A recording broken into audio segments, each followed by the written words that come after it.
Good morning, good afternoon, and good evening to wherever you are in the world. Welcome to RCI Monday's Deutschland Masters.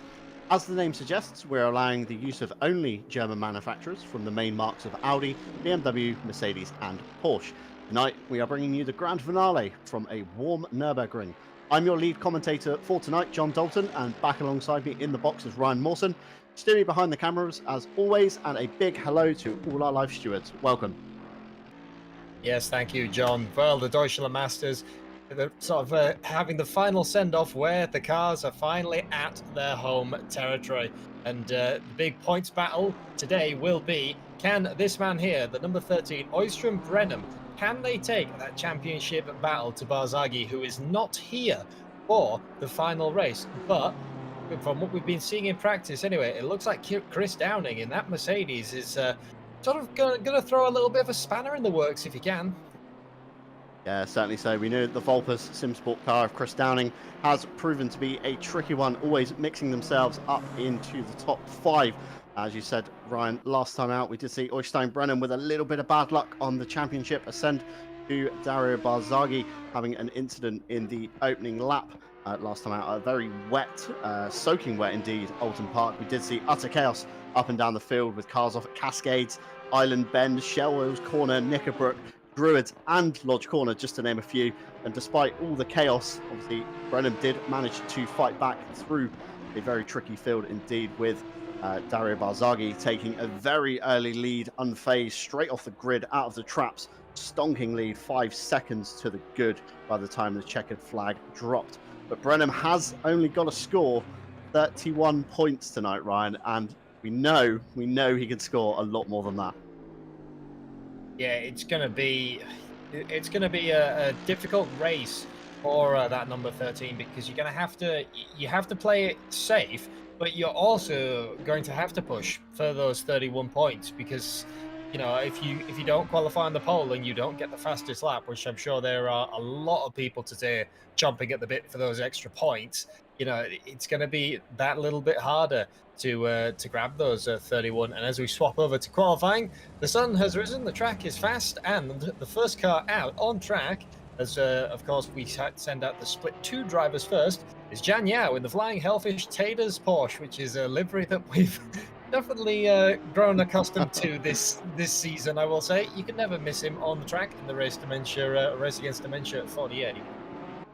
Yeah, certainly so. The absolute hellish nightmare face on the front grille of that Porsche, Ryan, has seen its fair share on the TV cams, and a lot of drivers have seen their fair share of that in their rearview mirror. Something you certainly don't want to be seeing, in the deathly wet of Alton Park. It's just a giant pair of teeth and lips coming through the spray at you. But as you said, Ryan, each split tonight will have their own qualifying. We send the split 2 guys out first, who you can represent by the red number board when we do have the live timing up on the left of the screen, and obviously the pro drivers from split 1 are obviously the whiteboard. So split 2 drivers going to rubber in the track. As you said, Ryan, it has dropped down to fast. Some of the rubber has eroded off since jumping session. Split 2 boys going to get it nice and rubbered in, which gives the split 1 drivers the optimum pressure. And who's your money on the pole in split 2, let's say, for now? Pole in split 2 is going to be a difficult one. The Porsche here is quite good, and Jan has been quite a consistent driver for a lot of the season. Didn't have the greatest race at Zandvoort, if I remember, but otherwise they've won three races this season, and they came second at Paul Ricard, which in a Porsche, you take that car to Paul Ricard was some quite good going. It's been just a very consistent driver. But right behind them, they have he's got Richard Phillips in the Mercedes AMG Evo, and that car is very strong here as well. And Phillips has really shown some great pace, when it really matters. But we ride on board with the Flying Hellfish Traders car for the 48 Porsche, the first lap. Coming into turn 1, you basically brake on the 100 board, being a Porsche. A little bit after that, really got to be careful of this camber into turn 1, though. It can spit you out if you get it quite wrong. And then into the Mercedes arena. It's such a late apex on this car, on this corner. You're looking over the brow of the hill. You're thinking, whenever can I put the throttle back on? And you don't want to do it too early, because you will run wide, especially coming out this corner here. A lot of people fall into the trap of taking the VLN line, as some people call it, and that will completely invalidate your lap. A couple of the quick left and rights coming down to the Dunlop curve. That was a very bouncy moment for the Porsche. Definitely don't want to be running offline here, as much as it. There's not really many large curbs here. The grass at Nurburgring does seem to be one of the more vicious parts of the circuit. And the Dunlop hairpin quite banged. A lot of people take the approach of V'ing off the corner. A bit of understeer there from the car. Obviously, the tyres, these Pirellis, are not up to temperature and up to pressure on the first lap. And the Schumacher chicane, very scary in a Porsche. You've got to balance the car under your right foot. You are constantly thinking about the weight transfer in this car. And then coming through onto the back straight, another couple of corners where the apex is very, very late. You know, you've really got to control your right foot. You want to floor it, you want to get that time in, but you must restrain and say no. We must wait for it. And then the final chicane. This is a terrifying moment in a Porsche. In fact, a terrifying moment in any car. You've got to throw it through, kind of hope and hold on. You can see the little bit of a correction there, but very clean lap so far for the 48. What will it be? I'm expecting a fairly good time out of the gates. And as we race up to the line, when we cross it, it will be a 156.4, which is, yeah, quite good going out of the gate. Certainly so, Ryan. A relatively solid time from Jan Yao. As you said, the Pirellis aren't quite up to temperature yet. Does take a couple of laps to kind of rubber them in as Keith Whittle comes across the line, 3.2 seconds to the good. Foster, 1.7 seconds to the good. And Charlotte Robertson, I can't quite read on our board, about 1.5 seconds to the good, I believe. But some very solid laps coming in quite early. This man here, Richard Whittle, in a very favoured car on the BOP sheet, the Mercedes 2020 Evo, coming across the line, jumps himself up into P4 with a 157.4. So we have a little gaggle of Audis beginning to form in the midfield, a split two, Ryan. We have a Mercedes at the head, Richard Phillips, as you mentioned, had stonking pace at Paul Ricard, even stuck it to some of the split one drivers in the qualifying, and gave him a good run for their money in the race as well. Yeah, very much so, and that's going to kind of be interesting to see where the where the split one drivers start to filter through on this list. As you says, the Mercedes, it's a car that takes, I would say, even more than just 1 or 2 laps to warm the tires up on that car. It's particularly quite a pain to get it up. Stefan Brunner comes across the line in the 911, 0.3 of a mark off of it. So. The Porsches are grouping together, and actually, while we've been looking away, Richard Phillips, the 22, did take the pole position. Managed to sneak to the pole with a 156.2 for now, still 15 minutes and 20 seconds to go. But Jan Yao here having another chomp at the bit, looking very good on the sector time, jumping through the chicane, trying to stay off those anti-cuts to keep the car as flat as he can. Through the last corner, takes a very tight line, wants to nail the throttle as early as you can to get a great run to the line. And Jan Yao in the number 48 Flying Hellfish Taters takes provisional pole with a 155.9, the first driver to break into the 55s. Obviously, Pirelli's coming into their window now on their second out lap. Pressure's starting to come in, temps starting to maintain themselves, so you should see a few drivers improving as Keith Whittle jumps himself up into P7 with a 158.3. A couple more shuffling about behind this man here, Marco Fabuscio in the number 20. First of all, by Car Collection, Audi R8 comes across the line, jumps himself up into P7.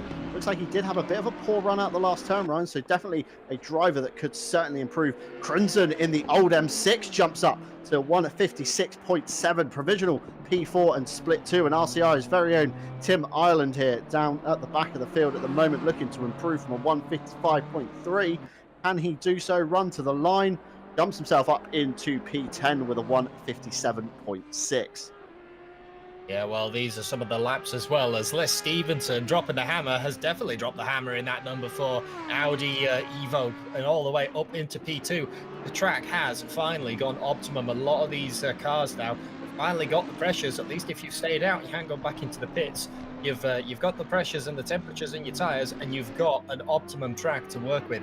And it's quite nice to see that old M6 actually there has been bumped down to the P5 position, but quite nice to see the old school car still managing to throw it up with all of the new generations, the Evos and everything else. We as well have in our split one category, we have one old Mercedes. Now that might be interesting to compare with some of the newer cars of what the BOP used to be like and what it's like now.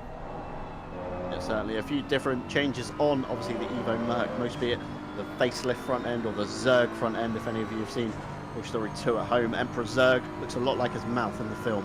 That's all I see when I look at it. Any Skinners wanting to do a Toy Story 2 theme livery, you know where I'm at. But back on board with this man here, Mark Brown in the 995, running very wide indeed out of the Beadle chicane, 14 and 15, going to invalidate that lap. Richard Whittle in the 957, we ride on board with his splitter cam. Very blind apex on this corner, denoted by the little cones that stick up basically. You want to be avoiding the anti-cut curve if you can, but still keeping it nice and tight to the pit wall on the last turn, nailing the throttle, maximising a run towards the BMW M-Power bridge that crosses the start-finish line. Yellow flags out on the left, which means a lot of drivers are beginning to return to the pits. Richard Whittle jumps himself up into P2, Ryan, with a 156 flat nearly. Not too far off Jan Yao, but if Whittle can do this time, has Phillips got anything more in him?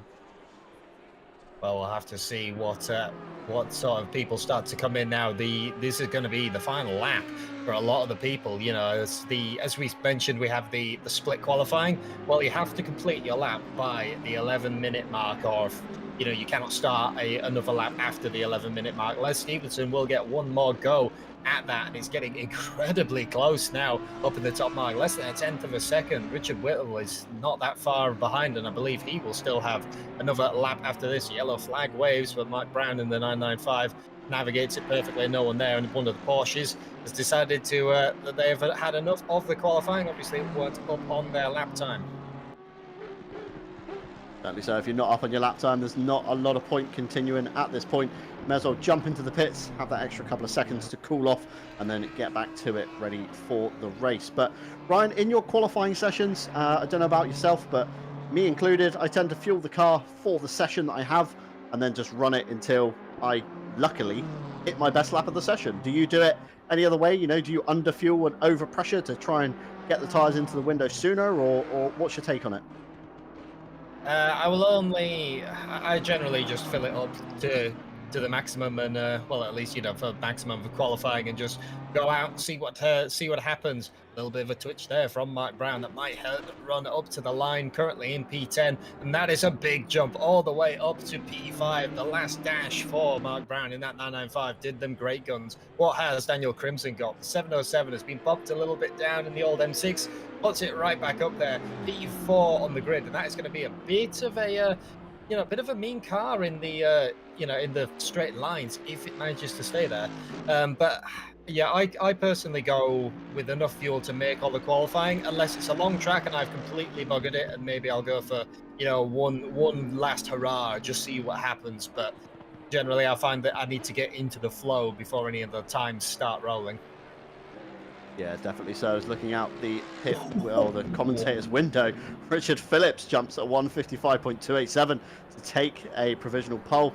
Julius Wagner there coming across the line to improve slightly to P9. Stefan Brenner comes across the line in the 911, jumps up to P4. Great gain there from Stefan on his time. But drivers below us all rumbling out the pits now, headed by, I believe, Chris Downing in the train. We've got Mark Ham, Nico Kumpu.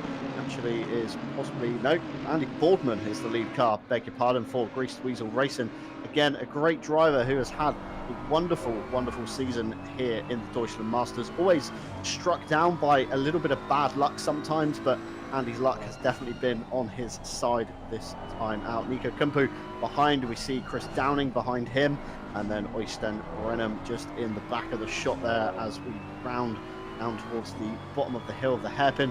These drivers are going to be wanting to get as much heat into their tyres as they can. The track is now, of course, optimum, so we're going to be in the fastest state. We, of course, have down into the hairpin they go, the Dunlop curve, turn 8, then chase up the hill towards the Schumacher S's of 9 and 10. So, who's your money on for this one, Ryan? Well, I'm sure going about drivers who are in this Nico Kumpu, the man in the second class of this train anyway, they'll definitely want some points because Nico's not had the greatest season this season in that Audi. They've struggled along in the 256. Have kept with it the whole season. They've been at most of the races, but yeah, especially last week, they really did not have a happy time. For this for split one qualifying, who's my money on? It's hard to tell. You can't really look at the practice times as well because there are a few dark horses here and there, and I'm looking at Wolf Matuszka, the Pink Performance Audi. I don't think we really saw them do a full qualifying lap. But go on, John, I'll let you take it away for Andy Boardman's first flyer. Yeah, certainly so. Jumping on board with the Greased Weasel racing car, the number 69, down into turn one. Ryan says hard on the brakes at the 100-meter board. You want to brake in as much of a straight line as you can, get the stopping power down on the downhill corner to try and hit the apex. And then back over to the right-hand side, the first part of the Mercedes arena, which is turn two. Be very careful on track limits here. Very easy to run wide, take too much AstroTurf. Then want to take a really tight line through kind of turn three to set yourself up for turn four and kind of out of the Mercedes arena. Being very careful, as Ryan said on his lap as well, not to run the VLN line, which is all the way up to the curb. Very easy to pick up penalties. Curb's already been smashed out of the way on the shorter section layout into turn 6 and 7 now, as we begin the run down the hill towards the main grandstand as it sweeps around outside of the Dunlop curve. Turn 8, a little bit of curbstone on the left. That's normally my braking point. Hard on the brakes again. Some drivers hug the bottom side line. Other drivers kind of take an arcing line where you kind of double apex the corner, nail the throttle really well to maximize your exit up towards the Schumacher S's of 9 and 10. Being very careful on the inside curb, as Andy Boorman saw there, did bounce the car a little bit weird, had to grab a little bit of opposite lock to stop himself spinning. Very tricky in a Porsche with the rear end weight that car has to upset it as you transition through the left to the right. Coming through the Kumo curve of 11, bit curve of 12, again maximizing your run down into turn 13 of the Hatzenbach's Bogan. Flat out right-hander, very easy to get two cars side by side, especially if you've compromised yourself in turn 12 before, up into the chicane just before the 50-meter board. M4 very friendly over the curves, taking all of the anti-car. Andy Boorman there straightening the wheel to try and get the fastest run out of the corner as he could, and finally into the Coca-Cola curve of turn 16. Andy Boorman in the 69 Grease Weasel Racing first lap comes down to a 155.2, smashes Phillips off provisional pole from the second place, and Chris Downing coming in with a 155 flat nearly, and we see Wolf Matuszka with a 154.5, Oystein Brennan with just under a 155 flat. So very competitive times coming out. Nico Kumpu not so lucky on his first lap, down in 10th place, Ryan.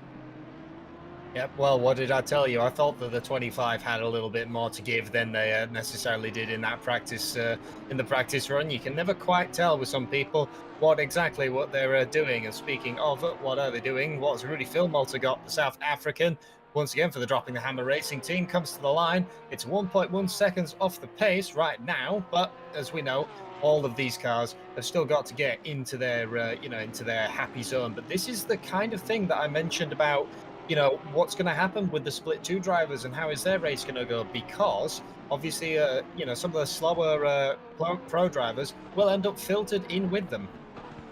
Yeah, we've seen it before, Ryan, haven't we, when we've mixed the RCI categories, that you do get the kind of top split guys sometimes on the bad end of the draw, mixing in with the split two guys. Not necessarily a bad thing if you're a split two driver. You can follow a split one driver and think, this guy's also in an Audi R8 Evo 2. He's a lot quicker than me.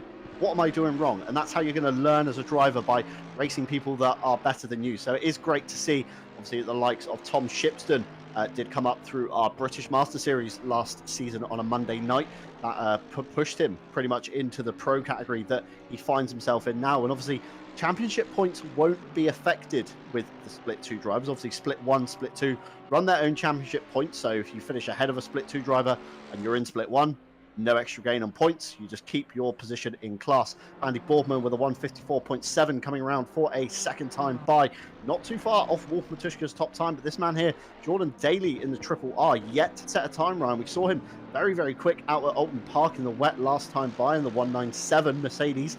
As he comes towards the line, currently resides 32 with no time set, jumps himself up into P9 just behind Richard Phillips, but as we keep saying, Ryan, these Pirellis not in their happy zone yet.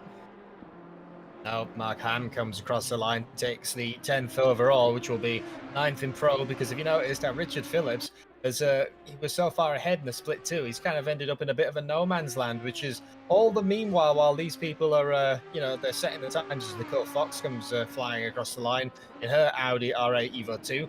All this time it is pushing Jan Yo just further and further down the grid. It's going to make it harder and harder for that car to get a class win overall when you've got 4, 5, 6, 7 pro cars in the middle of. You just kind of have to play it cool and wait for the either wait for the carnage or hope that people are a bit slower in the race pace. And this is on board with Chris Downing, the Vulpes SimSport car, the car that in practice was the fastest car on the grid, coming through the Schumacher S, and so far is up at least 0.3 of a second on their time. It's going to be close if they can keep it, as he says, through the back half of the circuit.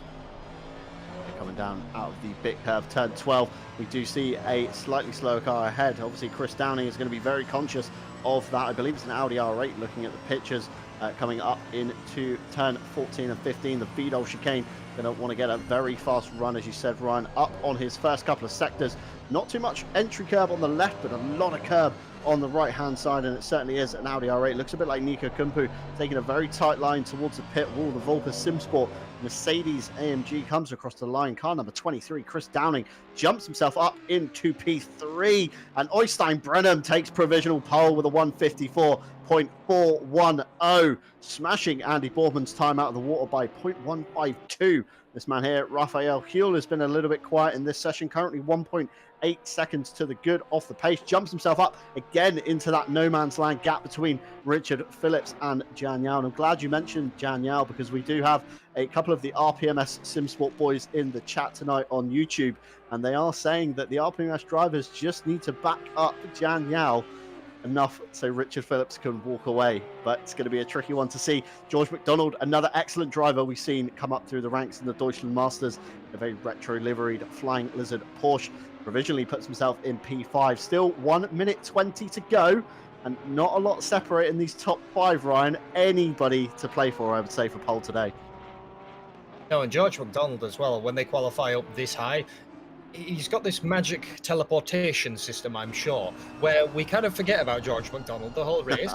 The whole race happened, and then George McDonald is suddenly 3 places higher than when he was at the start of the race.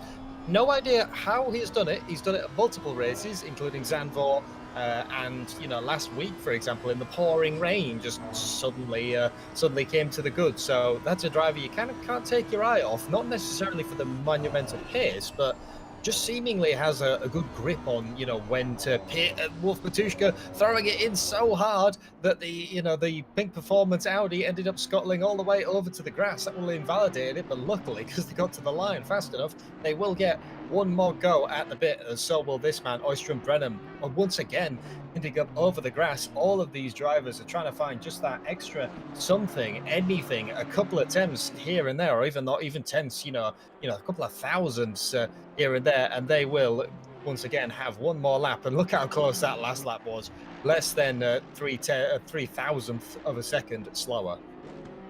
Yeah, you got to say, if that man can churn out those laps consistently in qualifying, God knows what he can do in the race. But Jordan Daly will be the first driver to cross the line. Jumps himself up into P6 with a 155.0, but I'm being told by eagle-eyed Stewie in my ears that Wolf Matuszka has invalidated his final lap, so no improvement to be had from Wolf. Joe Tomlin crosses the line with a small improvement of a 155.3, fires himself into P12 on the grid. George Kwiatkowski, resident Scottish driver, the only one I believe in this league, stand me corrected if I'm wrong, crosses the line up into P13, just behind Joe Tomlin's Audi R8. So we seem to have, again, Ryan, a little gaggle of various manufacturers up and down the grid, but Andy Boardman is still on a valid lap, I believe, and not too good on his deltas, looking about even, so he can find an improvement. It's going to have to be in this Sector 3, Ryan. Yeah, you never know where the time is for certain drivers. If he's still holding the delta, it could all be in the in the last chicane, as you've said before. But There you go, Andy Boardman, a little bit of a twitch and has decided to call it good. Oyster and Brenham still is on the charge. They have one more lap to, this is the final lap for them, I should say, and they are actually up on their time. And considering everyone else behind them has pitted, we were talking about this, before the cameras went live, how we were all thinking that maybe the BMW is a very safe car, it's a very reliable car. But we didn't know if it had that sort of that special sparkle at Nurburgring. There were a few other cars that we put forward that maybe had been that little bit better. But at least for the Team Schneider tribute car, it's not going to matter for them. They're just going to improve their time a little bit more. Stay in P1, and Nico Kumpu crosses the line. Another little improvement up into P8. Very, very, very close to Tom Shipston's BMW. Yeah, we were discussing before we came up to the box in the lobby below that the Mercedes is going to be the best car. We thought, like you said, Ryan, the BMW is a kind of like safe bet. Like there's no kind of circuit on the calendar you can really put your finger on and say, BMW will dominate here. But look at those sector times, Ryan. We got Mercedes of Jordan Daly fastest in sector 1. We got Oystein Brenham's BMW fastest in sector 2. And then we got George McDonald's Porsche fastest in sector 3. I don't think we've ever seen such a split. We've seen a car with 2 to 1 or 3 complete flat out sectors, but we've never seen 1, 1 and 1 on the calendar so far. Well, not in this series, but usually when this type of split, variation happens, it means that we're usually in for a very good race, because all the cars in between all those people have just managed to keep it, sort of very, very consistent, and the other 3 cars are really going to come into their own in each sector. And speaking of points championship, as they stand right now to the finale, is still the number 8 Dario Barzaghi leads the way in that Porsche with 146 points. Now they are not here tonight, as you said at the start of the broadcast. Oyster Brenham needs to gain at least 31 points, which is made a little bit easier by starting on pole. They are in second with 115. Andy Boardman is on 83 in that third place. Can't really take their eyes off the ball, though, because Wolf Matuszka in P4 has 76 points, not a million miles away. Tied with them is George McDonald, who said that driver who's had, some great finishes, really. You can't really take your eye off the 66 either. Chris Downing just a little bit behind there with 69 points in their Mercedes AMG.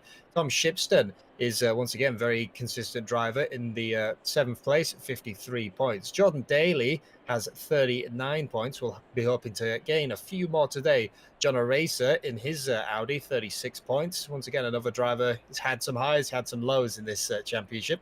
Raphael Huell then rounds out your top 10 with 33 points. Second page, Rudy Philmalter tops it in the P11 spot with 26 points. Very close behind is Nico Kumpu on the 25 points. As it says, it's been a struggle for the 256. We'll hopefully gain a little bit more just before the end. George Kwiatkowski is tied with Mark Ham, both on 14 points. In fact, it's a 3-way tie with Joe Tomlin in their Audi, all 14 points. Matthew Kingston-Lee in the old Mercedes, as we mentioned, they have 3 points. And Thibaut Roscan and Nicole Fox are both tied with 2. Anyone with a dash has retired from the championship.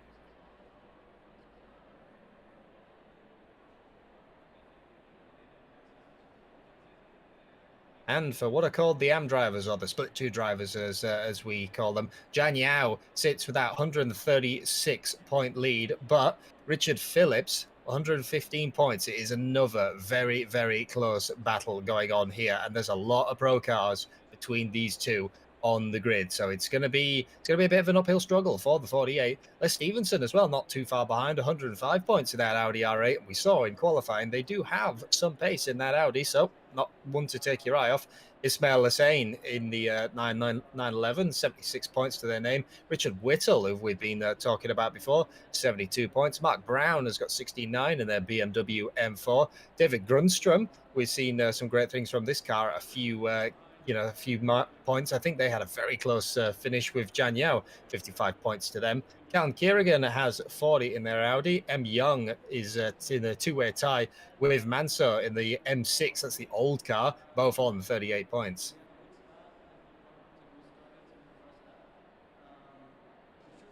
In fact, it's once again, it's another. In fact, no, it's another three-way tie. Daniel Crimson has 38, and then once again the M6. Then you've got the 20 is on the 30 points. Mike Redford and is once again another tie with Keith Whittle, 25 points. We've got a three-way tie. We've got so many three-way ties in this one, John. It's absolutely crazy. So three-way tie. Mike Redford, Keith Whittle, Stefan Berner all have 25. Tim Ireland, RCI's own, 18 points to his name. Richard Hutchins has 17. Hubert Hauser not too far behind with 16. Martin Foster has 9. Chris van der Linde has 8 points, and that is the top 20. And the last few point scorers, Julius Wagner has 7 points. Charlotte Robinson has managed to net themselves 3 points. And Ruse has no points. And the only person who has signed out from the lower split is Ibiza Racer.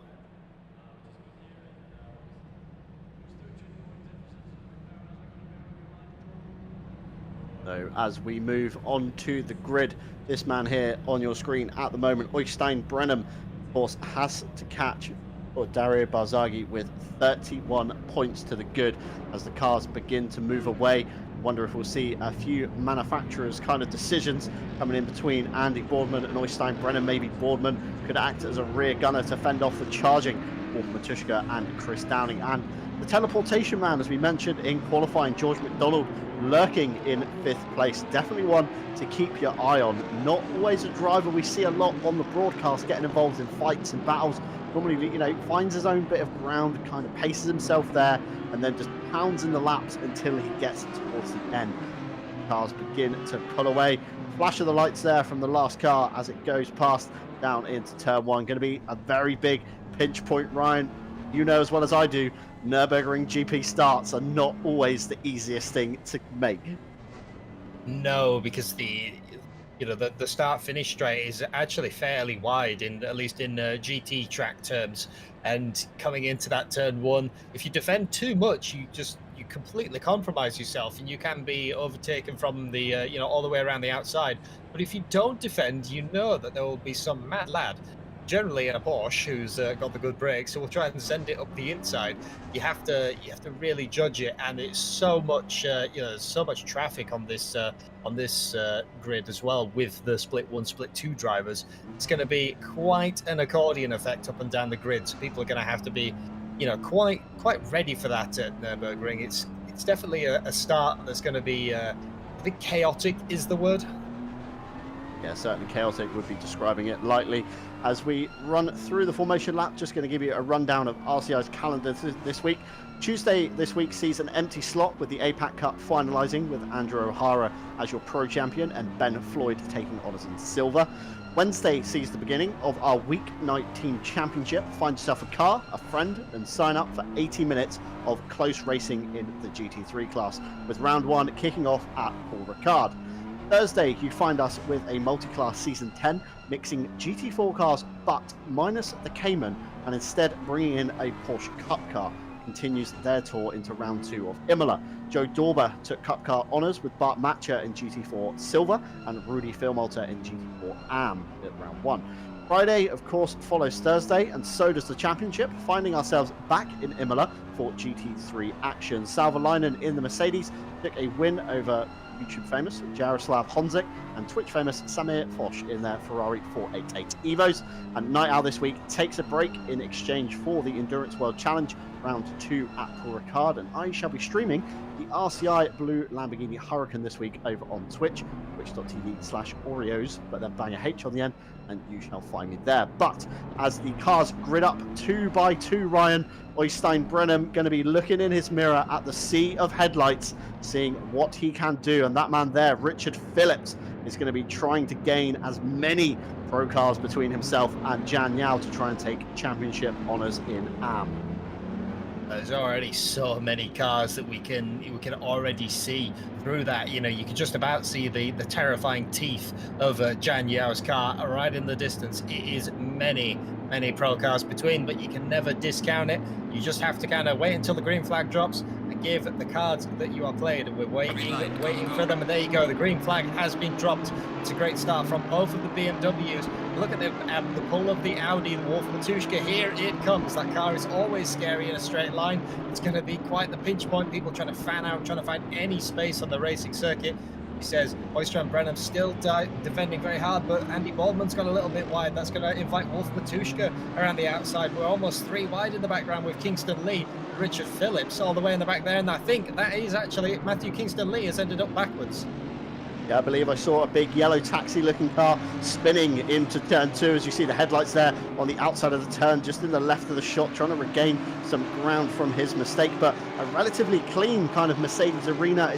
If turn 1 doesn't invite the incident, turn 2 will normally invite the incident as we run down past the junior layout where it turns right into the VLN kind of shorter layout before obviously heading out to the Nordschleife. These guys single file, a couple of guys looking to make moves, a couple of 2 wides up and down the grid. Really Filmalter there might have to defend from this BMW. Look at the drag on the M4, has great get up and go through the corners, but the Porsche is equally as good on the brakes as the cars lap around Dunlop curve, turn 8 to head up the hill into the Schumacher S's. Those Porsche drivers are going to be wanting to be very tentative on the throttle through this corner. Don't want to upset that rear end and spin yourself off a very deep sand track. You do find yourself in if you do, but looks relatively clean. Oystein Brenham has managed to pull 0.7 seconds to the good of Andy Boardman, and Chris Downing hot on the heels of Andy Boardman, and Wolf Matushka wanting to get involved as well. But Nicole Fox looking very racy indeed behind Tom Shipston's BMW, who's right in the rear diffuser of Nico Kumpu coming up to the Vidal chicane of turn 14 and 15. Shipston thinks maybe better off that, thinks, you know, I've still got 58 minutes to make a move on Nico. I've got plenty of time to do this, as the pit window, of course, does open. One mandatory pit stop is to be made. No need for tyres. All you need to do is take 1 litre of fuel. So as we see the pit window open, 2 Porsches straight in. Rudy Filmalter and Stefan Berner both pulling it in to take their mandatory stop. Going to dump 1 litre of fuel in, I imagine, and go all the way to the end. Try and get themselves some clean air. A strategy we've seen that works a few times here, Ryan, as Raphael Hughes sizes up Jan Yao on the first turn for P2. Richard Phillips way up the way in P11 at the moment overall.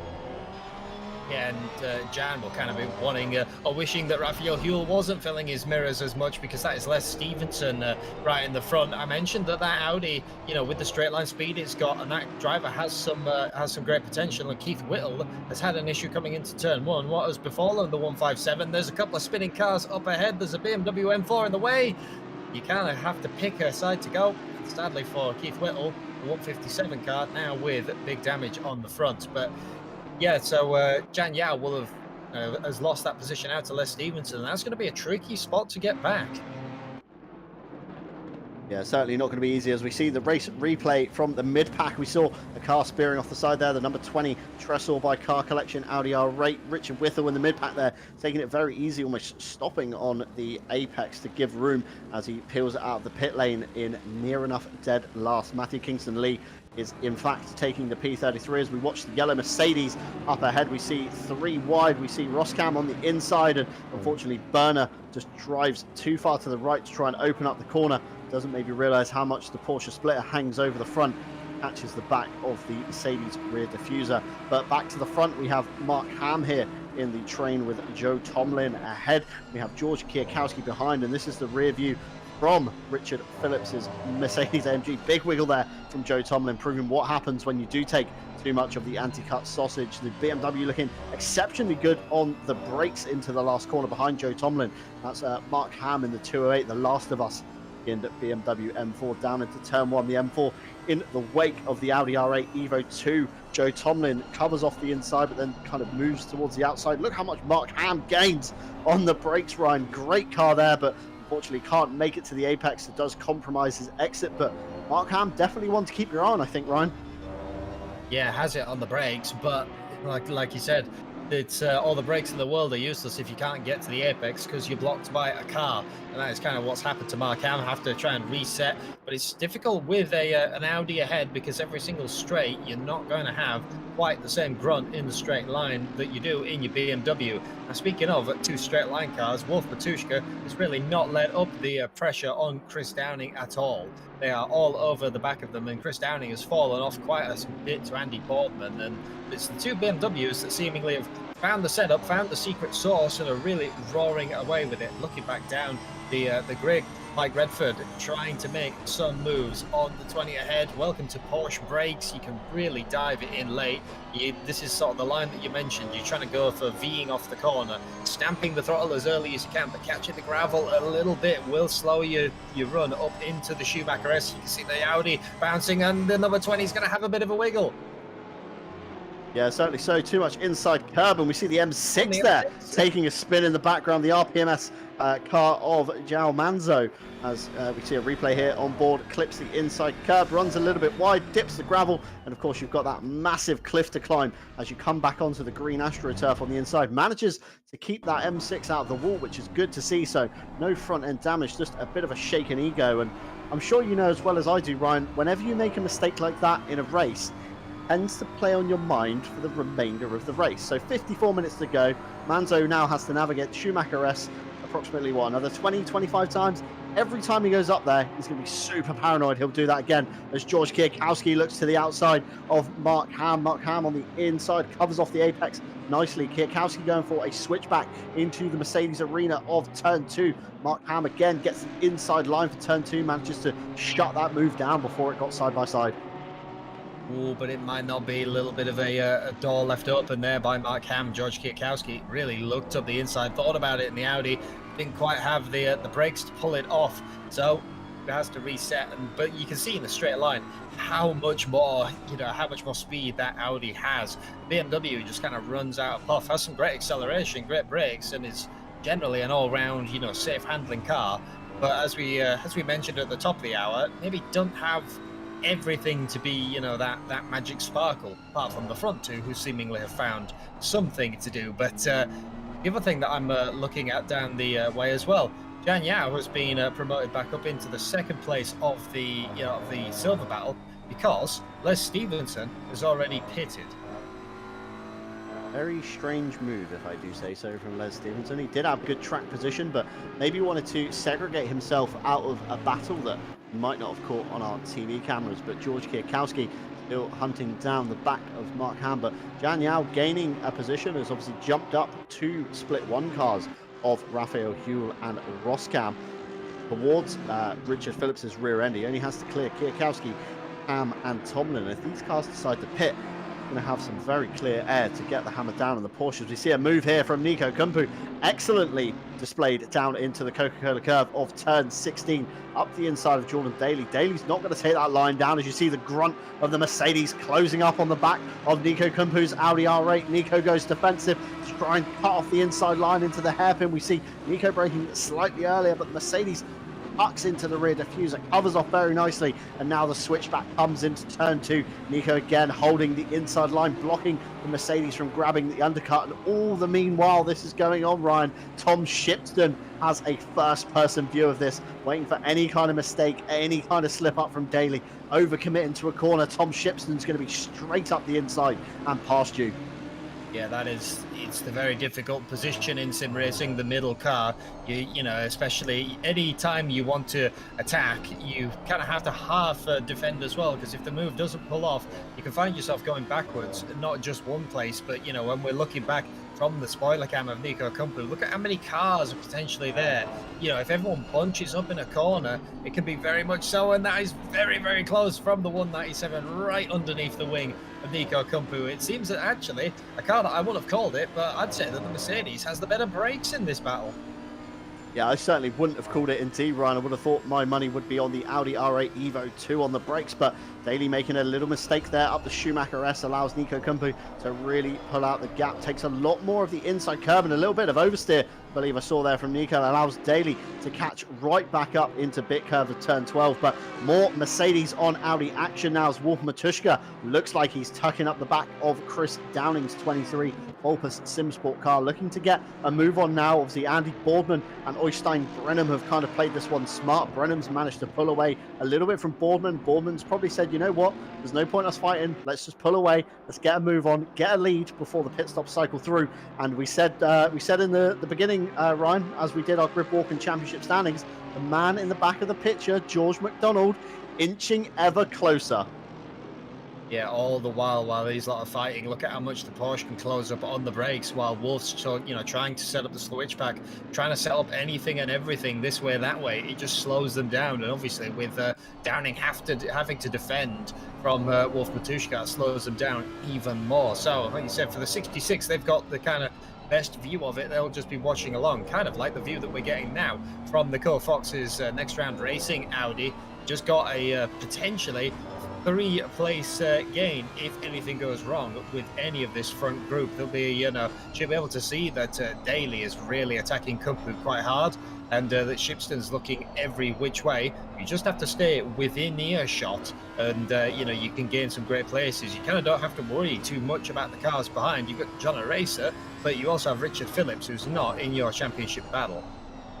Yeah, certainly so. So if Nicole Fox does make a tiny mistake, touch wood, curse of the commentator isn't about to strike, that John Racer will gain the place, but then obviously Richard Phillips is still a buffer back to Joe Tomlin in the 95. But Daly not as close as he once was coming up through the Schumacher S. The Audi R8 2 does seem to really, excel in the kind of middle sector. Daly doesn't take any inside curb there, but takes a lot of exit curb, and this allows Tom Shipston to close up to the back into turn 12, bit curve, coming down into the Hatzenbach Bolgen in turn 13, where we see these guys here. Kumpu, Wolf Matuszka sizing up the back of Chris Downing. Chris Downing on the defensive now. Sparks fly as the undertrays smash the floor. A little mistake there from Chris Downing. Runs himself out nearly onto the Nordschleifer, Ryan. Allows Wolf Matuszka through, but also allows George McDonald to now tuck into the wake of that Mercedes to see if the Porsche can size up into turn 1. We do know that car is exceptionally good on the brakes. As we pass the pit lane, George McDonald looks out, tries to size it up, thinks, can I do it? Little early brake there from Chris Downing. Really caught George McDonald off. Look at the gain on the brakes, Ryan, but unfortunately not close enough to switch back into the Mercedes arena. No, pretty much this has been the theme of this race is, can you get a switchback done into turn 2? And so far, for a lot of drivers, the answer has been no. Look at how close that Mark Ham has got all the way up to the back of Joe Tomlin's Audi. That is about as close as you can get without without rubbing the person in front. But he has to do that because George Kwiatkowski is equally as close in their Audi right behind. But yeah, it was just the tiniest little mistake from Chris Downing, sent it off. And speaking of tiny mistakes, one of the Audi R8 Evo 2s and a Porsche colliding together, and that's just one of those accidents where, where it's one of those, where can you go? Richard Hutchins, we see it was actually involved in that race. Just where can you go? The car snaps suddenly, and you've got an Audi broadside in front of you. At that point, you're kind of done for as the Porsche driver. Yeah, you've kind of got 50% chance of going left, a 50% chance of going right, and either or, you're not really going to make a great decision. Either one of them could land you in the door of the car ahead, and that's exactly, unfortunately, what happened to Redford, although still plenty to play for. Just over 46 minutes remaining of this race. Mark Ham looking to size up now the back of Joe Tomlin, very close indeed. And now we've got an Audi R8 coming up the middle of George Kwiatkowski. Wants a piece of this action in this little three-way we've got going on here. And coming up to the last corner, George Kwiatkowski thinks maybe better of it, thinks Joe Tomlin's going to want to attack Mark Ham. So the last thing Tomlin wants to do is be trying to watch the mirrors for what Kwiatkowski is doing.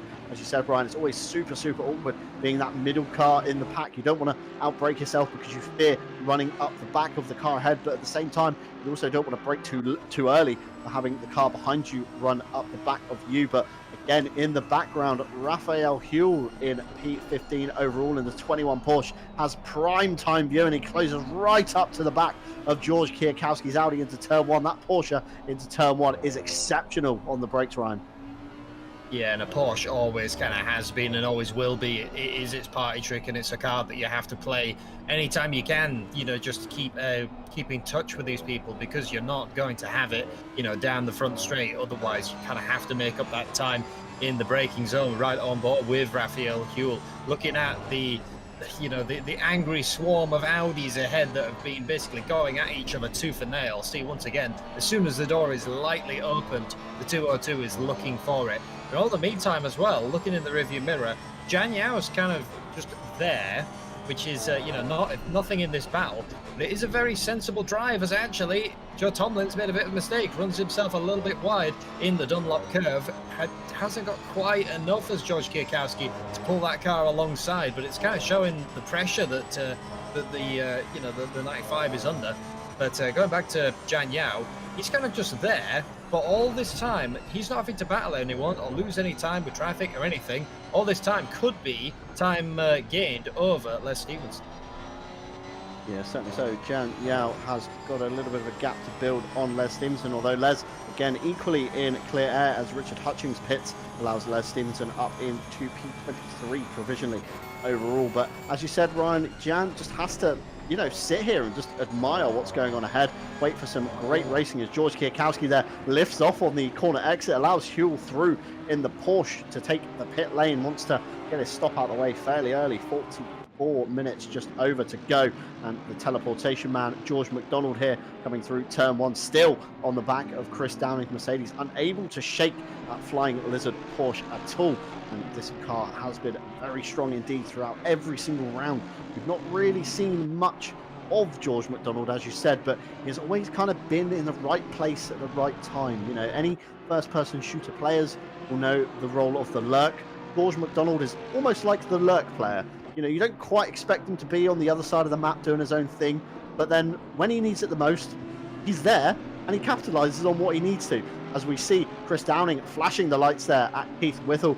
Of course, a lot of front-end damage on that BMW from an incident earlier in the race, wanting Keith to essentially just dive out of the way. He doesn't want to come under fire from George McDonald. However, Keith is in his own right to hold the line. It does compromise McDonald's line off the bank corner slightly there on the run-up to the Schumacher S, but it does allow Chris Downing and George McDonald through. And George McDonald looking closer than ever coming through the Schumacher S's, but more traffic ahead, Ryan. More traffic ahead, the 66 dives to the outside, trying to sort of, fill the mirrors with the bright endurance lights from that Porsche. You can see kind of where handling matters, the Porsche really starts to gain, even through the Schumacher S's, which is a very, very difficult point, for a Porsche that might be set up on the edge. You've really got to balance it. They can actually pull up to the back of the 23 of Chris Downing. And once again, the flash of the lights. It's one of the Audis up ahead. That is the Audi that we saw headed up, in the big accident earlier on with with one of the Porsches up the field. Moves out of the way, but it's going to once again compromise the run down the straight.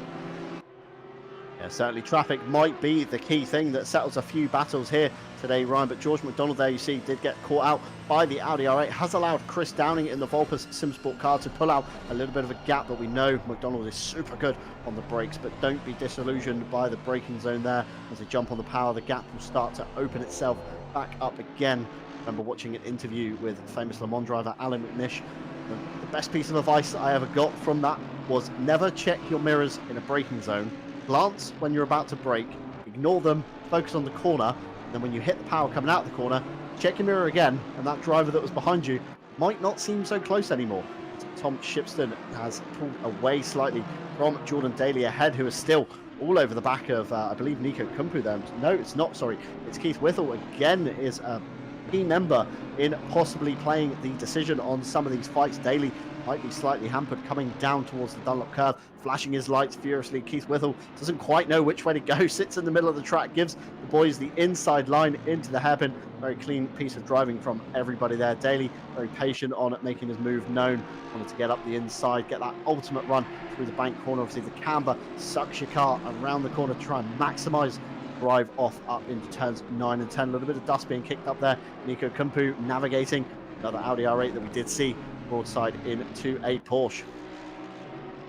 Yeah, the traffic now for the some of the cars that have pitted is going to start to play a bit of a role here. That's Hutchins actually in the Audi that has just been passed, and looking a little bit further down the road.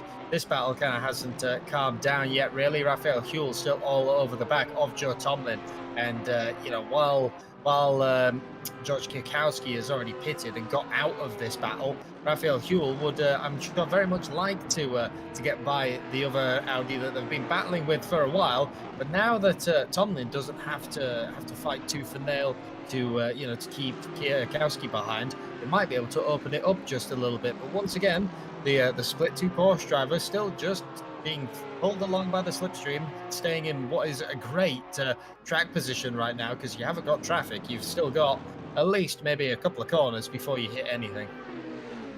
Yeah, certainly so. It's great to have that free air around you. It really kind of allows you to focus on what you're doing rather than what the car ahead's doing. And we see on board here with Manso on a bit of a comeback drive for the RPMS Sim Sport boys in the 222 BMW M6. Has got ahead of Tim Ireland, who is in the newer M4. So a bit of BMW action as we see ahead. Ushio's Audi Tresor by Car Collection number 20 into turn one they go. The M6, I imagine, Ryan, I've not driven it here, but I imagine it's a bit of a lump to try and get around some of these turns. I'm trying to think back. I think the one season that I ran this car in Night Owl, I think this was on the calendar. For some reason, I do have vague memories of driving this car here. And yes, I think the key term for M6 drivers is vague. Yeah, very vague indeed. Unlike the M4, which we are seeing on an absolute ripper from the front of the grid in the hands of Oystein Brennan. Pulled out 5 seconds to the good nearly on Andy Boardman as they come around sector 3. But back on board now, we were saying Jan Yao does have some good air here. Keith Whittle there jumps out of the way of this leading trio. And Jan Yao just comfortably sitting behind Huell and Tomlin, allowing themselves to kind of, battle ahead. But with the clock ticking down, 38 minutes just over to go, could this be the time that we see Jan coming into the pits, getting that litre of fuel in and trying to get out in some clean air? Well, I think at least for right now, they just as I was about to say, they haven't caught quite up to this battle yet. They catch right up to the battle immediately. I should learn that as a commentator, we can make magic things happen. You can see the flash of the lights, obviously thinking, "Come on, boys, please sort this self out. I need to get on, not because of I want to be in your race. I've got a race of my own to run, but it's all in deltas and lap times." Raphael Huell still trying to mount the attack on Tomlin. Tomlin goes for quite a very swoop back line into the Mercedes arena. That can be great for depending on how your car is set up, but it does leave you very, very exposed if someone is so close and has those better brakes who might just think about, well, I can brake later than you, I'm going to try it.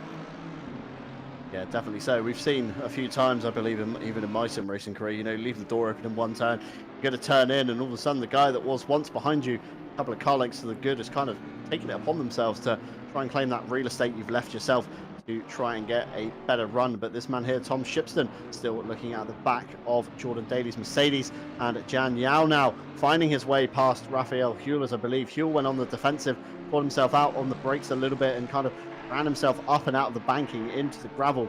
That has conceded a place to Richard Phillips for Jan Yao. He now only has 2 cars between him in the form of Joe Tomlin. And sorry, Huell, the timing hasn't updated. There's only 1 car, I believe, now.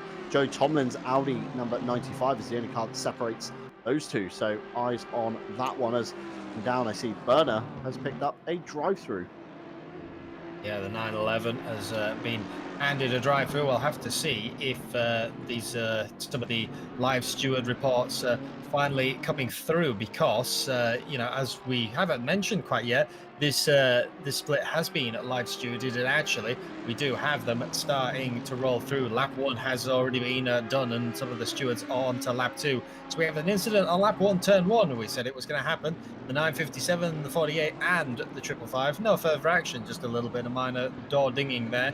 55, the 911, the 76, and the 757. That is what we saw why why Matthew Kingston-Lee was backwards. Drive through for car 911 because they took out the 555. Obviously, that will be because the position was not returned. Otherwise, it would be a 15-second penalty. 76 and the 88 came together also on lap 1, turn 6, a little bit of door dinging. Lap 2, the first warning has been handed out to the number 707. Dive bombs, 2 dive bombs causing contact, no position gained. Bit of a warning saying that your driving is a little bit aggressive, mind you. There's a bit of another racing incident between the 141, the 76, the 707. 157 and the 76 have an NFA, and the 2 and the 230 have an NFA. That is also the one where we saw the Audi and the Porsche, where it's kind of nothing that they couldn't do really. So once again, the stewarding team, quite a lot of NFAs, letting a few things slide, but drive-throughs and penalties where they are required. Certainly so. The stewards always fair at RCI as always, and big shout out to those guys that do give up their spare time to, of course, give an authentic experience to any RCI races. And one event I didn't touch on earlier with my calendar breakdown was October 22nd. Sorry, George McDonald there dives out to look up to the inside of Chris Downing. Still no move to be had. Very well covered off there. Needs to get a better run through the chicane and then maybe fire it up the inside of that Mercedes. But October 22nd, we see a Porsche versus Porsche right here on the Nurburgring for 4 hours of multi-class racing. We of course take the GT3, the GT4 and some cup cars, throw them all together on one track for 4 hours of endurance, if you like to call 4 hours endurance. I know some people are accustomed to 4 hours being a slightly shorter race, but team up with a friend, or if you feel brave enough, tackle it completely solo, up to you. But October 22nd, and of course you can head over to the website racerci.com, where you can sign up and pre-qualify for any events at any time, day or night. Looking back from the rear diffuser, should I say, of Chris Downing's Volpus SimSport Mercedes, we see George McDonald in the number 66 Flying Lizard Porsche. Still not quite close enough to get a gain yet. Obviously the Mercedes with the grunt out of the corners. The Porsche we're going to see here with the exceptional brakes coming into the corner, runs himself a little bit up the banking, possibly trying to double apex that corner to maximize the run up into the Schumacher S's, and he does so, does make a small gain, I believe, through turn 8 of Dunlop up over the rise of the Schumacher S's. I think this is going to be a fight to the end, Brian. I think it could even be won on the pit stops. I think very much so, just because these cars are completely chalk and cheese. There's, so many points where the AMG absolutely excels. There's so many points where the Porsche excels, but they're in completely different sections of the track. You just end up in this section where, no one can really do anything. It's the unstoppable force, the immovable object type deal. And unless Chris Downing makes a mistake, which, no driver this race has been immune from doing so, it's going to be very, very close right to the end. A little bit of a wobble there through the chicane, and that is quite a hot spot as well, this race. I think it's just been getting through the Vidal chicane calmly, but you get on the straight, you can already see, even from that small point, that the AMG is starting to pull away. Speaking of AMGs, Jordan Daly has decided that they've had enough of where they are. They're going to come down, get their pit stop done and back out. And it's probably quite a regular scheduled stop around about the 30-minute as Jan Yao fires that 48 Porsche down the pit lane as well. Now we'll have to see where he comes out versus Les Stevenson. Yeah, going to be one to keep your eye on the left-hand side of the board. You see Les Stevenson down in position 20 in the number 4 Audi R8 Evo 2. A little green box next to his name on the right, of course, means that he has made his mandatory pit stop. He has met all criteria, and he is on his way as Jordan Daly kicks off his mandatory stop very quick indeed. Les Stevenson here as we watch Colonel Sanders navigate the Coca-Cola curve. Quite ironic, seeing as Coca-Cola in the UK isn't sold in KFC, only Pepsi products. As he crosses the line, other soft drinks are available. Looking at the back of Fukushio's car, we look to the right to try and see where Jan Yao is, and Jan Yao is nowhere to be found, Brian, because he is 4 seconds nearly to the good on Les Stevenson up the road. Yeah, so getting out of the traffic and getting out of the battles might not have been quite the call when you were that close to the start of the race, because you couldn't really tell what was going to happen, and I think the battles died down a lot quicker than maybe Les was potentially thinking about, and we have a yellow flag for the 911 who has actually been disqualified from the race. Now, is that because they haven't taken their drive-through? I mean, potentially so. Looking logically, Ryan, obviously, if you've not seen the drive-through pop up, some of these drivers aren't too used to having their live stewards in their splits. Of course, stewards dishing out any reports at the end of the race that drivers do come to them and protest. As we see the indicator on of Nicole Fox, Raphael Huell behind, going to be probably looking for the way through, as I think Nicole Fox signaling indeed she is diving into the pit lane. Very smart decision there. You know, dropping your indicator on, coming up towards the Vidal chicane lets the driver know that, hey, on this second part of the chicane, I may be a little bit slower than you. So if you're coming in really, really hot, we may see front end to back end action. And we do not want to see any of that today, because obviously live stewards are scowling down from the box just across the way from myself and Ryan up in the tower. But Raphael Huell now with a little bit of clean air ahead. Joe Tomlin just ahead a couple of seconds to the good in the 95. Audi R8 Evo 2, and of course Richard Phillips kind of in no man's land, and you know as well as I do, Ryan, no man's land equals John Dalton zone. But also no man's land when you haven't got anyone pestering you. You don't really have much in the way of traffic on the circuit, and you know you haven't got that stress. Can't mean great lap times, which will all the meanwhile mean that that gap for the 22 could be widening, you know, to Jan Yao's time, because he had caught up to Raphael Huell, had some issues here and there, and had to slow down a little bit, you know, for to get by them. So once again, a bit of a good day for Richard Phillips, and Oyster and Brenham now are starting to navigate the traffic. That's Kingston Lee. That is the old Mercedes that we've talked about, and has still decided to not come down the pit lane. Now, it's interesting to always see the front runners. You know, there's quite a wide variety of strategies being played out here tonight. We've had a few who, as soon as the pit window opened, they dived in. We've had some of the mid runners, and I have a feeling there's probably a few people in this race who are going to run right to the end. Yeah, I feel the same, Ryan. We always see, don't we, in especially Deutschland Masters, we have seen a lot of the top runners going as late as they can. I mean, George McDonald at Zandvoort is one to remember. He drove those Pirellis until they were literally on fire near enough.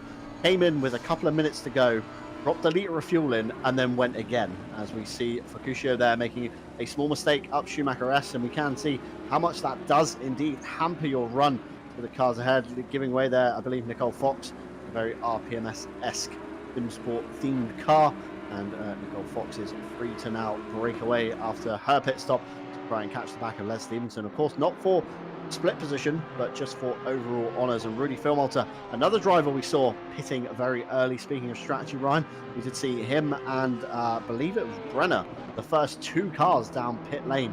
As soon as the pit window opened, they were straight in, wasting no time. But sometimes we do see that, you know, that strategy does pay off, Ryan. We see, you know, a couple of guys, I remember Asia Masters pitted very early, managed to drill in a few lap times solidly the next kind of 40 to 50 minutes, and then suddenly found themselves in, you know, the fight for the top 5, which is very odd. But other times, as such at the Nurburgring, you can have a few chaotic incidents, which does make cars pit earlier, pit for longer, and then before you know it, Kirsten, the commentator right there, speaking of chaotic incidents, Rudy Philmolter navigating turn 1 as a couple of BMWs tangled together on the inside. I didn't quite catch who they were, as we see a replay here. I believe this is RCI's Tim Ireland, and possibly Wagner maybe having a little tap. Wagner slows up, waits for Tim. Tim tries to do a 3-point turn, bonks into the barrier, and on his way. So stewards, again, going to be casting their eye upon that one. Obviously, they have additional camera angles we, of course, do not see. And Jordan Daly is off into the gravel. What happened? He's backwards before he reaches the corner, Ryan. Backwards. We thought we managed to get it on our replay cameras, but where that car is sat, I'm wondering if, because that is the you know, that's coming into the left turn seven, Ryan. Yeah, 6 and 7. 6 and 7.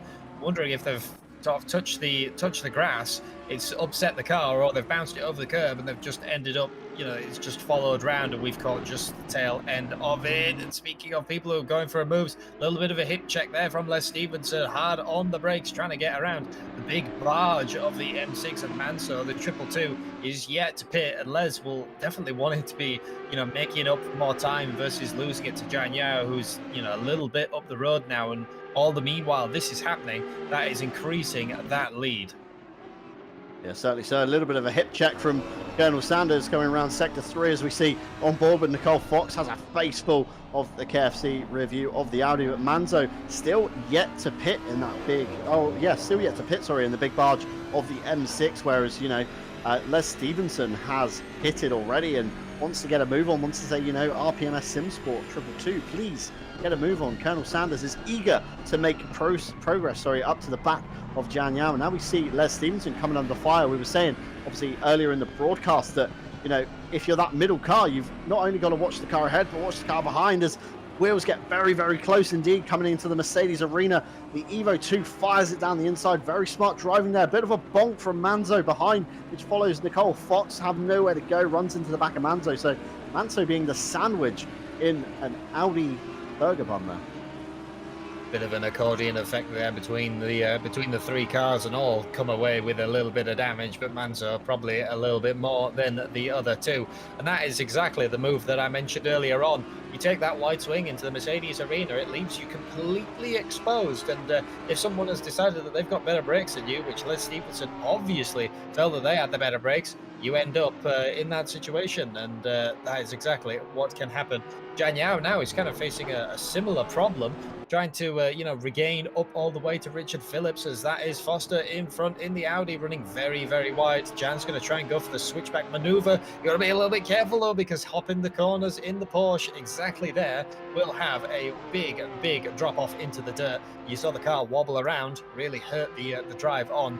This is the exact kind of problem that Jan is now facing. The traffic that hasn't pitted is now starting to harm their race. Yeah, you need to play it really, really smart here. Jan has to get past Foster to then make a gain up to the back of Brown. He then needs to pass Tomlin before even catching the back of Phillips. So the Flying Hellfish Taters car has it all to play for. Does need to, not give up and just kind of fold, but does need to, allow themselves to kind of progress up the field towards the back of the 22. And we see maybe a little switchback here as we see a replay of the M6 getting it very broadside indeed. Just about being missed by Nicole Fox, I believe, who was still behind that car, but a very awkward place, sensibly reversing to maybe get a better angle of the traffic coming up as Manzo calls it a day and thinks, you know what, now it's time to take that mandatory pit stop. But riding on board with Nicole Fox now finds herself with the back end view of George Kwiatkowski's Audi ahead, coming into the halfway through the Mercedes arena into turn 3 and then switching back to 4. But one thing I'm very surprised about tonight, Ryan, haven't seen any drive-throughs for track limits. No, not yet. Normally you get maybe one or two odd ones at Nurburgring. Maybe people are, you don't know though how many people are holding on to 3 warnings and are kind of like clutching at straws and maybe taking a little bit easier than what they necessarily were at the start of the race. And here you go. One of the first pitter from the front runners, George McDonald, brings the 66 down the pit lane. Now they were, hounding the back of the 23 for a long time. So we'll have to keep a mental track where that car was. They were P5 as promoted Nico Kupku up into that spot, at least for now. And all of the other front runners still yet to pit. Yeah, it's going to be very interesting indeed to see where George McDonald does come out, as we see a little replay here of, I believe, one of the RPMS Audis. Looks very similar to Nicole Fox's car at a quick glance. Allowing Huell through. Huell gives a flash at the hazards, and George McDonald does come out in P12.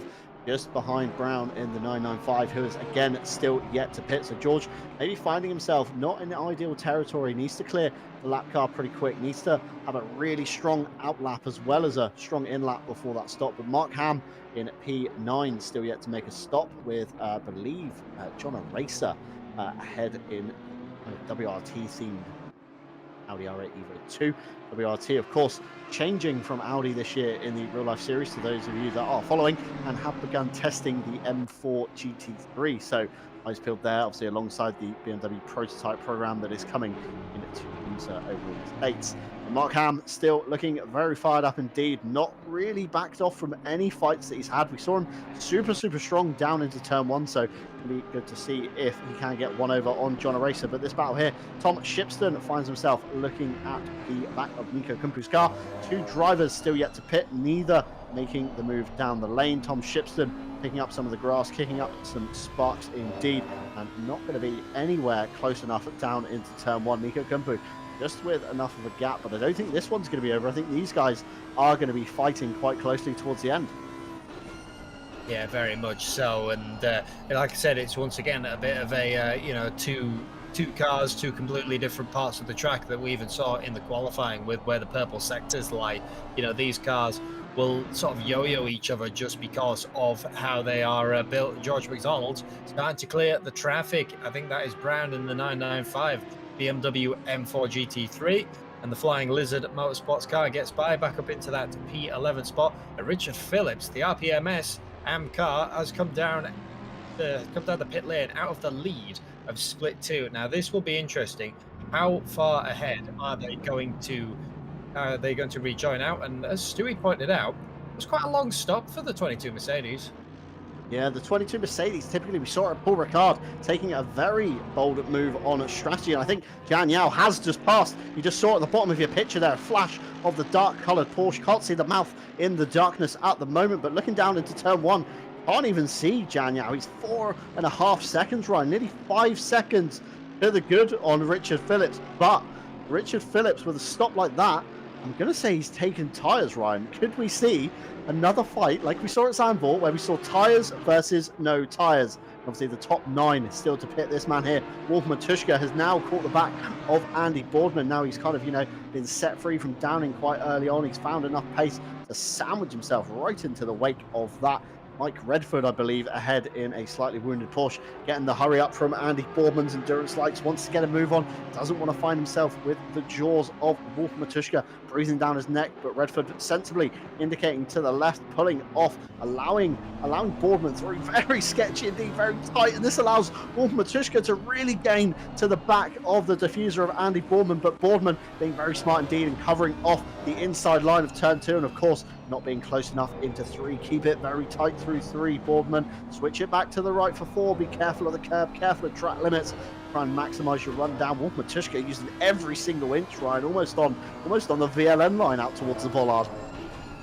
Well, Wolf might have decided that, hey, one warning, if you can keep in this kind of range, if you've been gifted it by the traffic, it might actually be almost worth it to some drivers. But the Grease Weasel Racing car managing to run away just a little bit, coming down into the Dunlop curve. And yeah, as he says, Richard Phillips having a bit of a longer stop as Andy Boardman. I thought that Andy was going to miss the corner there, but manages to haul the nose the M4 back around. But stops-wise, anyway, it's been it was a 53-second stop for Richard Phillips and a 46-second for Jan Yao. And as he says, it's about 6 seconds. Could be tyres, could be that they fumbled in the pit stop and they had issues. But it's going to be a bit of a mountain to climb with only 18 minutes left to run and traffic ahead of them. They also still have to clear Raphael Huell. Yeah, I'm not sure if that 47 and 53 would include tyres, Ryan, because looking down towards the kind of back end of the grid of the earlier pitters, should we say, they're all kind of, tickling the minute mark. You've got Redford on a minute, Foster on a minute and 1.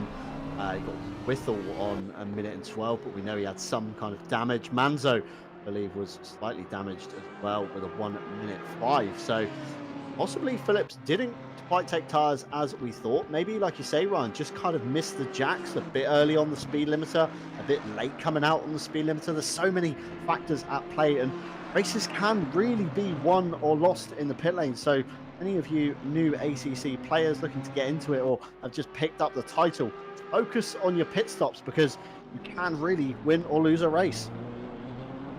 Always has been the way, at least in this season as well, of the Deutschland Masters. Just pit stops have really shaken up the grid all the way up and down, and which is why it's going to be you know, you can't really discount anyone from anything right up until everybody's name has turned green, just because you don't know what is going on. Wolf Matuszka once again very close to the back of Andy Baldwin's BMW through coming down into the Dunlop curve, but just the acceleration of the BMW and how planted it is manages to pull out just enough that, you know, is outside of striking range from that Audi. And we've seen on this race that the Audis appear to be a little bit happier in the final sector. It is very difficult to pass there unless the person in front of you makes a mistake. I've just noticed, staring at the live timing board, Ryan, Oystein Brennan has just lost the fastest lap, which of course means a slight points loss to none other than Jordan Daly, who we saw obviously backwards in the S-bends of 6 and 7 before the Dunlop curve. So Daly really fired up and on a mission to really get a move on and try and gain back some of that lost ground. As Andy Boardman comes up towards the Vidal chicane, flicks it in to the left, being very careful. Wolf Matuszka firing in the Audi right up behind him, and Wolf looking maybe like he's pitting. He is indeed, Ryan. We see Wolf on the inside of the pit lane now. This is a man you want to watch in the pit lane. We see him in practice, literally practicing to the millimeter on how to get that Audi R8 Evo 2 down to the pit speed limit of 50 kph, maximizing every piece he can, parking it dead on the jacks, getting the car fired and on its way, as Mark Brown now sizes up a move on Joe Tomlin. These two guys very late to pit as well, found themselves just outside of the top 10, although this fight obviously will not denote any championship points, as we see Joe Tomlin with the white number board, we see Mark Brown with the red number board, and of course if Joe Tomlin is sensible, we'll let Mark Brown go if he does feel he's quicker. No point getting involved in this. This could be, you know, drama for both of you, but the Audi much better on the brakes, but runs itself a little bit wide over the anti-cut curb, and neither driver deciding to come into the pit lane. This could be an interesting one, and I'm not sure why neither driver's really given up on this. Well, some drivers just say it doesn't matter what you know, what it is, pro, silver, anything. If you're having a race, then you're having a race, and that is kind of what some people get in their heads, and that is you know, that's completely fine by them. We see another one of the BMWs coming out of the pit. I believe that's Tim Ireland in the 141. I just saw about a splash of yellow in the background. Wolf Matuszka has managed to come back out into the P5 position, so ahead of, in fact, it's just updated P6 position, so ahead of John Araser, kind of puts it, you know, where you are on the track, and quite a while ahead of Mark Ham. Yeah, I'm not sure if the live timing is glitched, but George McDonald finding himself slightly out of sync with everybody, I would say. They should have at least cleared Mark Ham on the pit stop. So interesting to see as this battle rages on. Still just over 12 minutes of pit window open. We still have P1 to 6 yet to pit. You'll have these two guys on your screen, Joe Tomlin and Mark Brown, yet to pit.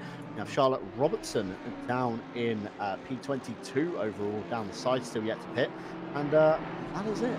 Bar that amount of cars, but I believe Andy Boardman has found his way into the pit lane. You see the little white P next to his name on the live time board on the left as Mark Brown, very ballsy, round the outside of Joe Tomlin there, out of the Schumacher S down into the Kumo curve of turn 11, and manages to hold it for bit curve of turn 12, getting a nice clean exit using all of the AstroTurf. So Andy Boardman now in the 69 Greased Weasel Racing. We see him drop off the jacks and get the hammer down. He's very close to pit exit, straight off the limiter, and Wolf Matuszka here coming down the start finish straight, does have the run and manages to get side by side with Boardman. Boardman needs to beat them to the apex, runs himself too deep, possibly on cold brakes or Pirellis, and Wolf Matuszka through into provisional second place. Just that tiniest little point, and that is all that it took for the 25 of Wolf Matuszka to get through, and it's now going to be an incredibly difficult point for Andy Boardman. Looking at the pit stops, it's like 0.3 of a second basically. And in fact, no, Boardman was quicker. I was going to say I'm looking wrong. Boardman's actually quicker.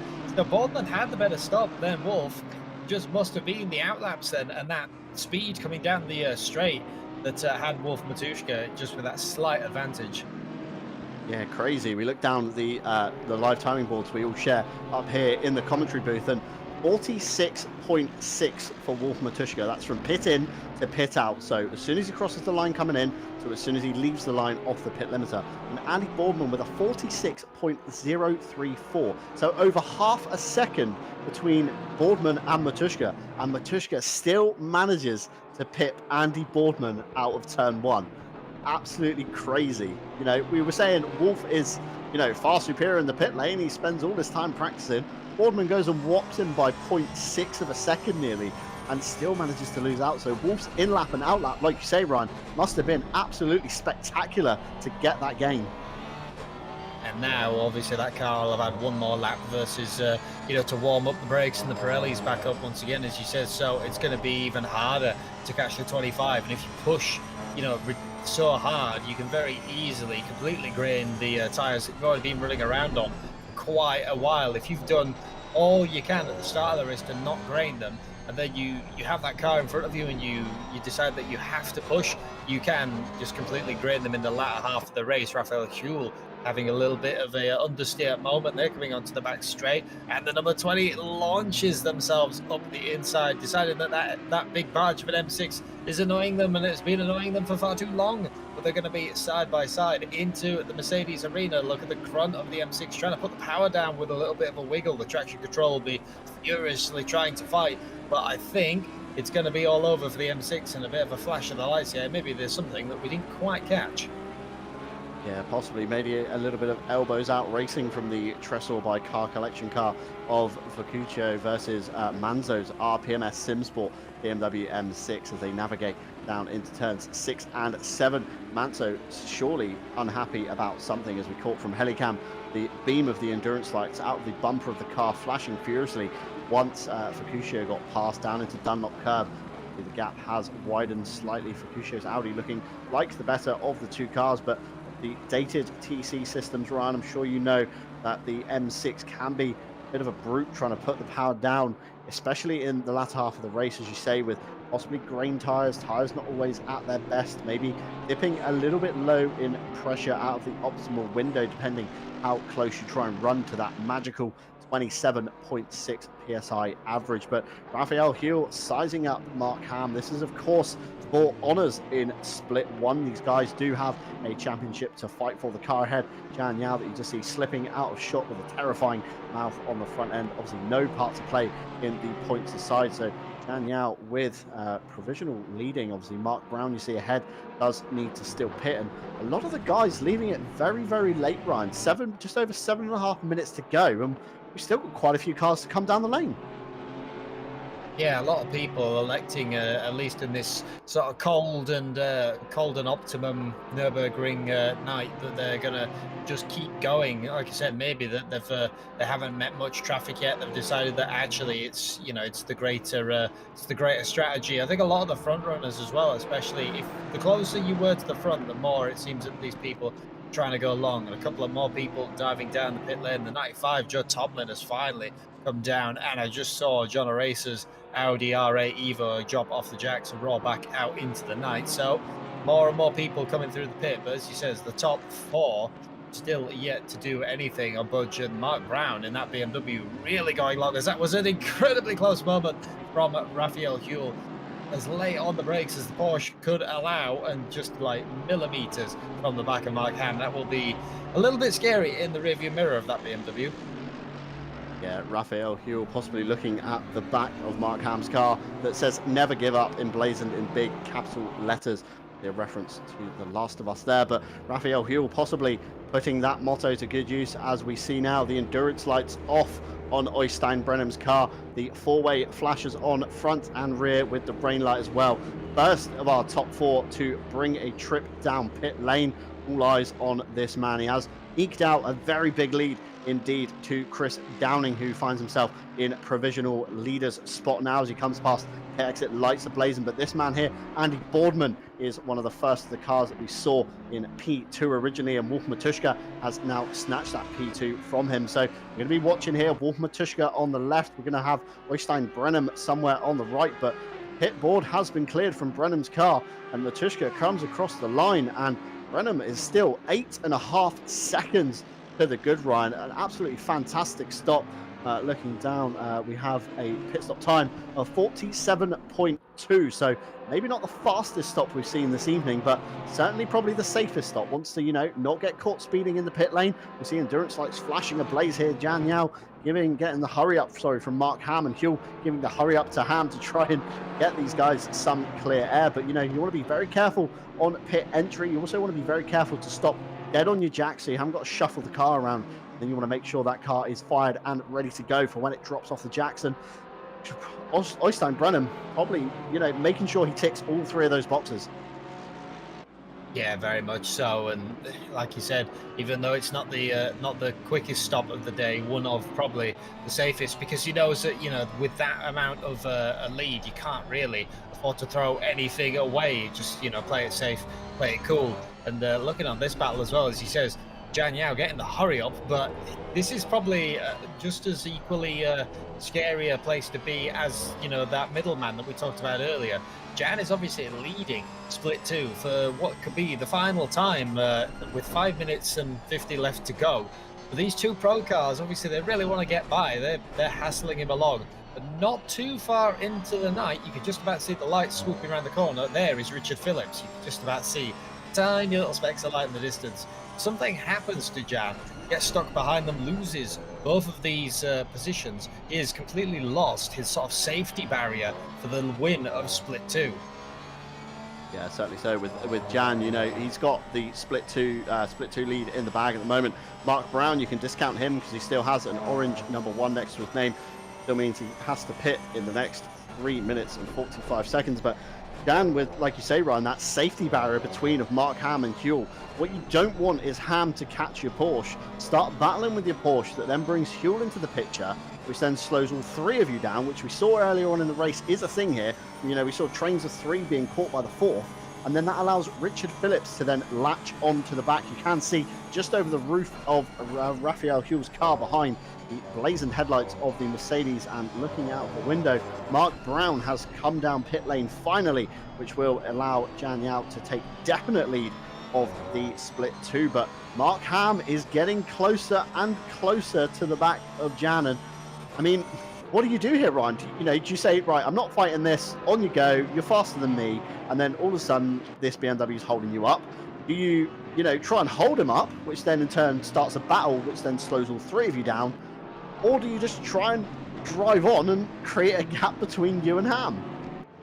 I think at the minute, as Jan runs a little bit wide there, I think Jan's going to have to just kind of keep eyes focused forwards and let these two duke it out. As actually, there's a bit of a touch there. The 21 getting involved with Mark Hammer, the 208, has decided that you've had long enough to try and pass this Porsche. How about you let me have a go? And the lights flashing.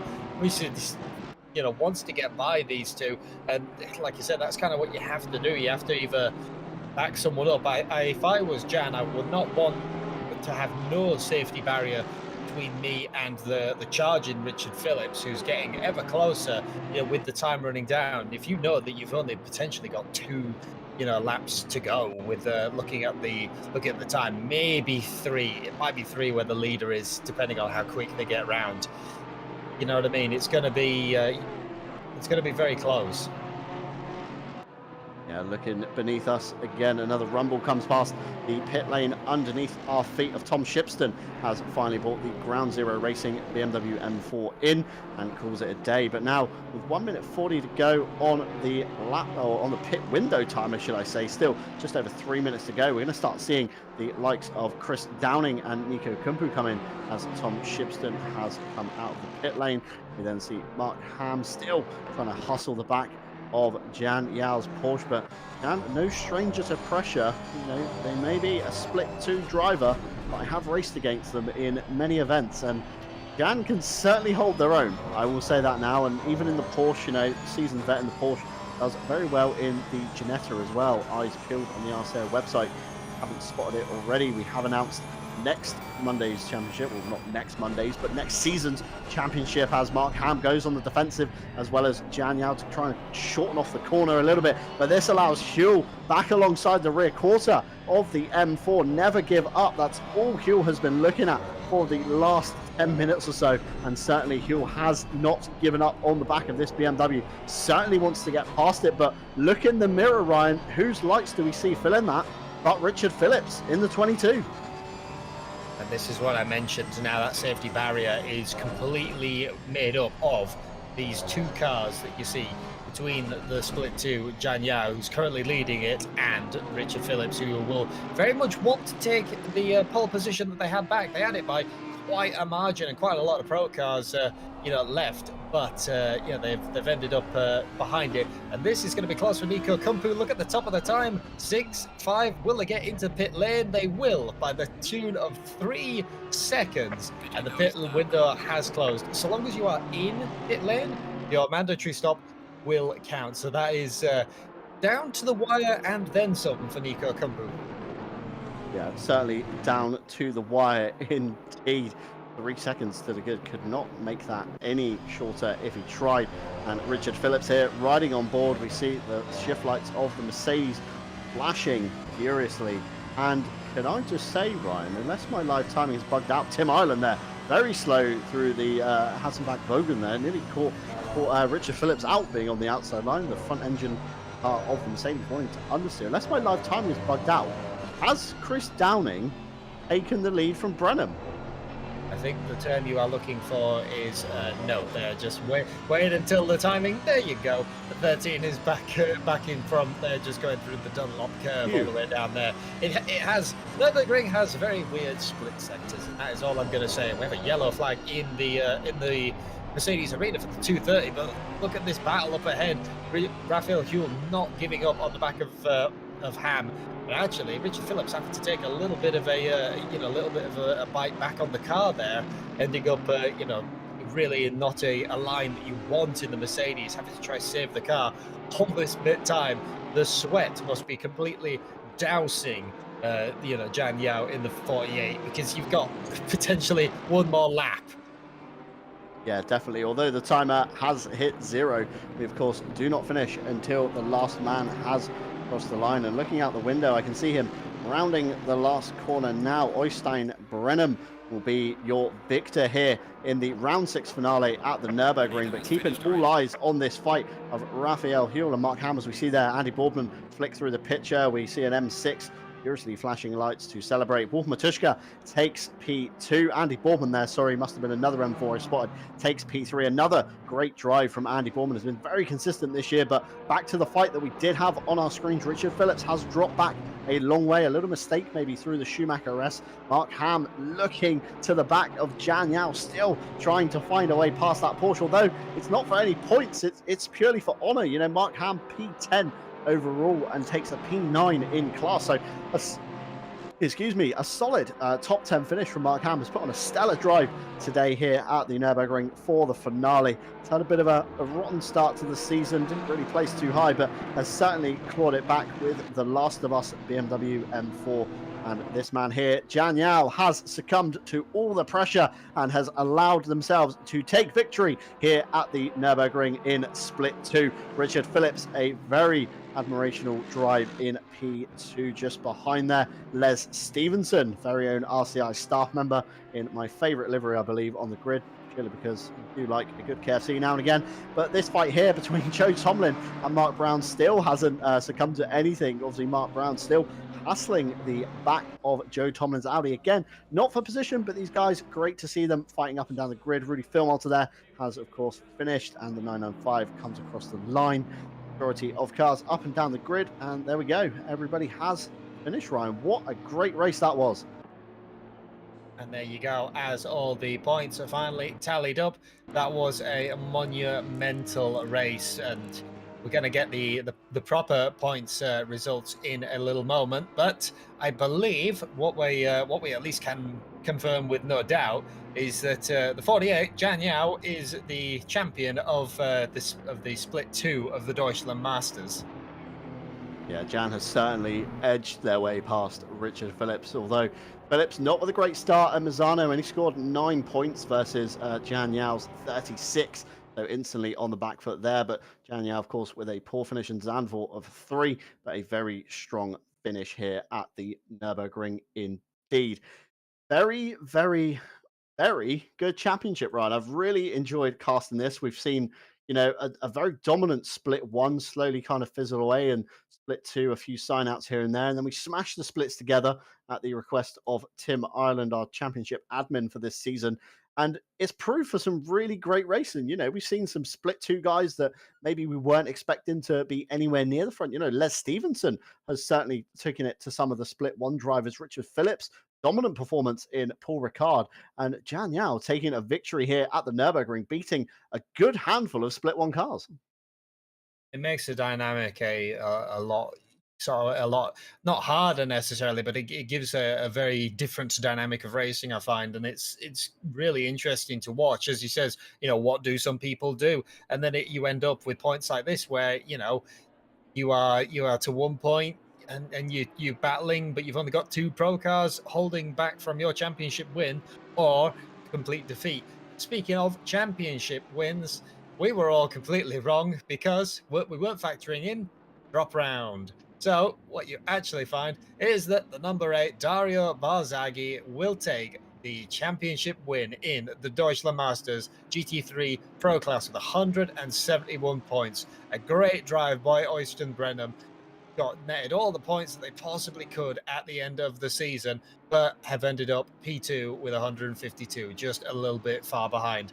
Now, it got incredibly close between these two, but Andy Boardman finally rounds out that P3, the bottom step of the podium, with the hard-charging Wolf Matushka only 3 points behind. It was a very, very hard-fought podium this go-around.